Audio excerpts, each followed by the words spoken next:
ഇതെന്താണ് താമര എല്ലാരും കൂടി ചന്തക്കടവത്ത്? ഇതെന്താണ് മൈക്കിളച്ച വിരോണിയമ്മനെ കല്യാണം കഴിച്ച?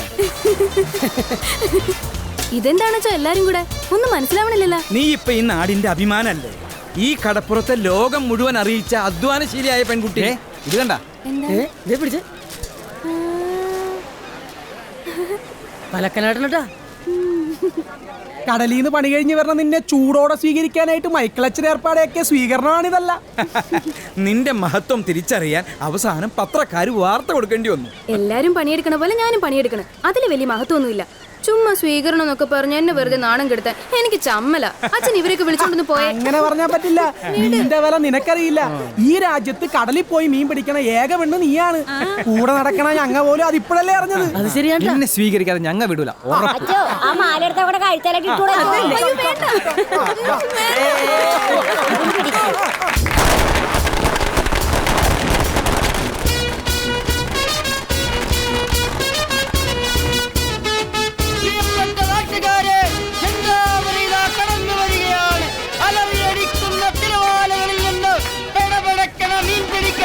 കടലിന്റെ പൊന്നോമനപുത്രി ചെന്താമര ഇതാ കടന്നു വരികയാണ്.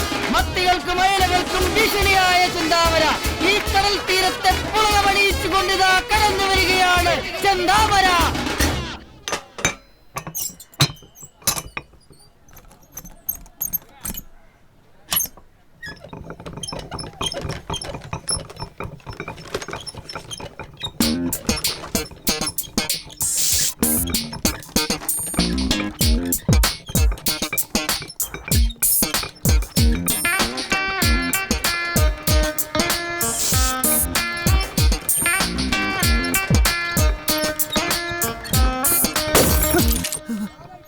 അന്ന ഇതിലേതെങ്കിലും ഒന്ന് കറക്ക്. രണ്ടു പണിയും കൂടി ഒരുമിച്ച് ചെയ്താൽ അത് അങ്ങനെ ഇരിക്കും. പുഷ്പേച്ചിനെ നോക്കി കറക്കി കറക്കി ഇന്നിപ്പോ രണ്ടാമത്തെ കുപ്പിയാ പൊട്ടുന്നേ. അതിന് നിനക്ക് നഷ്ടമൊന്നുമില്ലല്ലോ. നിന്റെ പണി ചെയ്താൽ മതി. മര്യാദക്കുന്നില്ലെങ്കിലേ നിന്നെ ഞാൻ പറഞ്ഞുവിടും. പറഞ്ഞു വിട്ടാലും ശരി, ഞാനുള്ളത് തുറന്നു പറയും.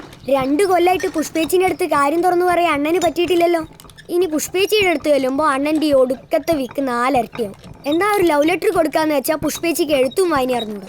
അവസാനം ലവിന്റെ ചിഹ്നം വരെ അണ്ണന് ഞാൻ വരച്ചു തന്നില്ലേ. എന്നിട്ടോ